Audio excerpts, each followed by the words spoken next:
வணக்க மக்களை, சற்றுமுன் கிடைக்கப்பட்ட மிக முக்கிய தகவல் ஒன்று வெளியாகி இருக்கிறதாம்.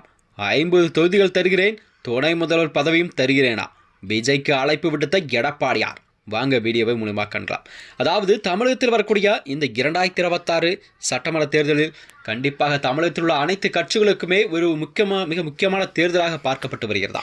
இந்த வகையில்தான் அதாவது வலுவான கூட்டணி வைத்துள்ள திமுகவும் தனது கூட்டணி வலுவாக வைத்திருக்கும் நிலையில்தான் மீண்டும் ஆட்சியை பிடித்தவன நிலைப்பாட்டில் அதற்கான வேலைகளை தொடங்கிவிட்டதா. அதற்கு எதிர்க்கட்சி தலைவரும் எடப்பாடியாரும் எப்படியாவது மீண்டும் ஆட்சியை பிடித்தவன நிலைப்பாட்டில் அதற்கான வேலைகளை பாஜகவுடன் சேர்ந்து செயல்படுவதாக அரசியல் வட்டாரத்தில் பேசப்படுகிறதா. இந்த நிலையில்தான் இந்த 2026 சட்டமன்ற தேர்தல் களம் என்பது இப்பொழுது சூடுபிடிக்க தொடங்கிவிட்டதா.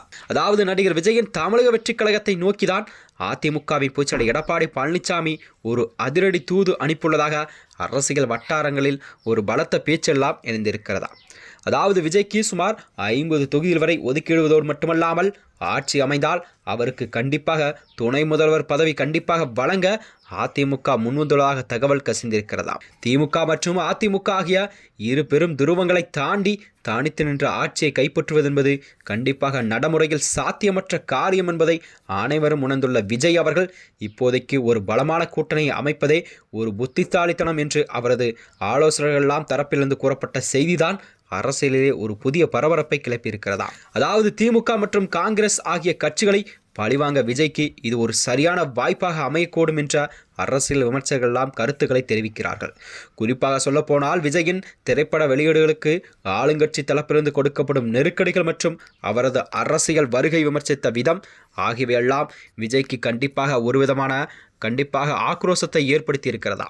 தற்போதைய திமுக ஆட்சி அதிகாரத்திலிருந்து இறக்குவதே விஜயின் பாதி வெற்றியாக கருதப்படும் நிலையில்தான் அதற்கு அதிமுக போன்ற ஒரு பலமாய்ந்த கட்சிகளை கண்டிப்பாக தனது கூட்டணிகள் வைத்திருப்பதற்கான வேலைகளை தொடங்குவதே முதல் நோக்கமாக கருதப்படும் என்று அவருடைய ஆதரவாளர்களெல்லாம் தங்கள் கருத்துக்களை தெரிவித்திருக்கிறார்கள். அது மட்டுமின்றி அதாவது எடப்பாடி பழனிசாமியை பொறுத்தவரை திமுகவின் பலமான கூட்டணியை உடைக்க வேண்டுமானால் கண்டிப்பாக விஜயின் இளம் தலைமுறை வாக்குகள் தனக்கு தேவை என்பதை தெளிவாக உணர்ந்துள்ளாராம்.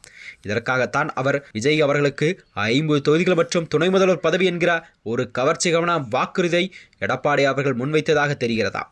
அதிமுகவின் அனுபவமுள்ள விஜய் கவர்ச்சியும் இணைந்தால் அது ஒரு வெற்றி கூட்டணியாக கண்டிப்பாக தமிழகத்தில் மாற வாய்ப்புள்ளது.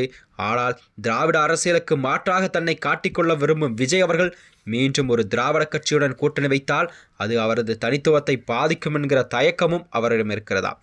இந்த வகையில்தான் அதாவது விஜயின் அடுத்த கட்ட நகர்வு என்னவாக இருக்கும், அவர் கண்டிப்பாக அதிமுகவுடன் கூட்டணி வைப்பாரா என்ற மனநிலையை தான் மக்களிடம் ஒரு கேள்விக்குறியாக பார்க்கப்பட்டிருக்கிறது. இந்த நிலையில்தான் அதிமுகவின் பொதுச்செயலாளர் எடப்பாடி அவர்கள் போடும் கணக்கு என்னவென்றால் விஜய் அவர்களுக்கு 50 தொகுதிகள் மற்றும் துணை முதல்வர் பதவி கண்டிப்பாக கொடுக்கப்படலாம் என்ற வியூகமெல்லாம் எழுந்திருக்கக்கூடிய சூழல் தான் தமிழக அரசியலிலே உருவாகி கொண்டிருக்கிறதா.